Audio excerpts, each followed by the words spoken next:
Well, I'm Peggy Barr, and this place has been a lot of things. I understand that at one point it was even an S&M parlor for a short period of time, which I didn't have anything to do with.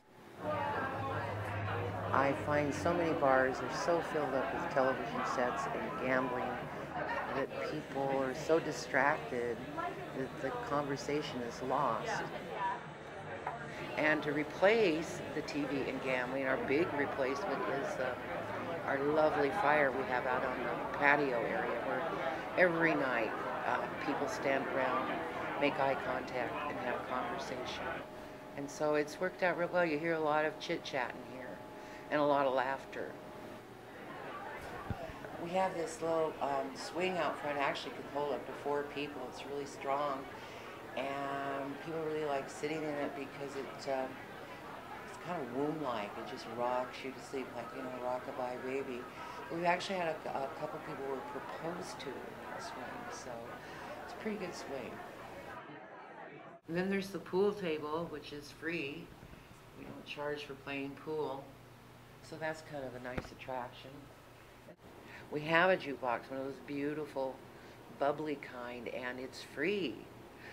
When I was a kid, I remember going to places where there were jukeboxes and we didn't have any money. My mother would never give me money for the jukebox. And I just always wished that there was a free jukebox somewhere. And so we decided that when we put one in here that it was going to be free.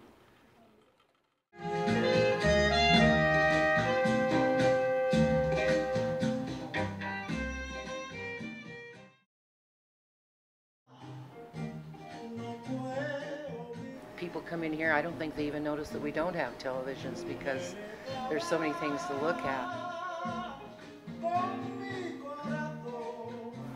The art comes from everywhere. Almost every piece is a one of a kind. Some of it's local, some of it isn't, and some of it has good stories behind it, where we got it and how come we have it. Is a really early piece by a fellow named Roche. They were in an abandoned house that apparently he'd grown up in. My husband was working on a light rail project down there, and they were just going to plow this house down. And my husband asked if he could go in the house and see if there was anything in there, And he found all these canvases, and he brought them home, and we hosed them down to see what they were, because you couldn't really see them. The last painting I saw for sale by Roche was down in Long Beach, California, and they wanted $60,000 for the painting. I love this piece. My dear friend, brother of sorts, Hank, did this piece of Miles Davis. That's not all that Hank does around here. He's our exceptional handyman, but I love his art. It's a real well-known artist in my mind in Portland, Rose McCormick.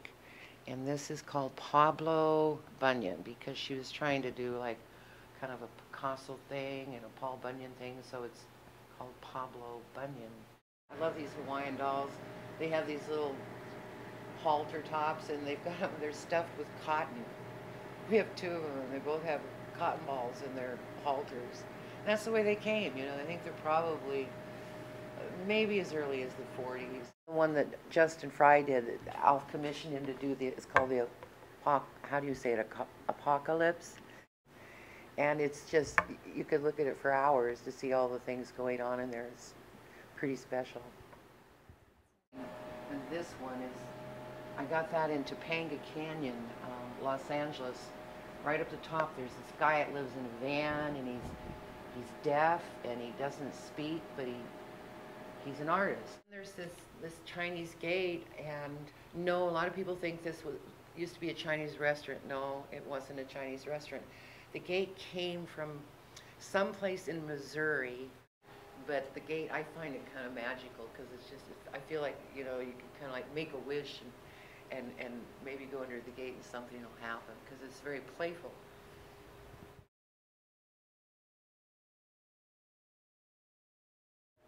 Before we opened, about 6 years ago, my cousin Anna Stone was over here, and she said, this place is really becoming a roadside attraction. And it's the same name as Tom Robbins' book, and I don't know Tom personally, but bless his heart, sent me an email, and I have it framed up in the entry of the restaurant. So excited. Well, we haven't had to hire anybody new for a long time because nobody seems to want to lose their job here. We trust them. They have a lot of leeway, but we trust them. We don't have any problem with any of our employees. They're like family. Think of them as my other children, because I'm old enough to be, definitely old enough to be all their mom. So many places you go in, they might be really nice with marble counters and stainless steel and architectural digest, but it's still pretty repetitive, that niceness. There was more brotherhood in a good bar than there was in most churches. Oh dear. It gives people a place they can just be apart, you know. They can just have these little spots where they can go and be apart from the crowd.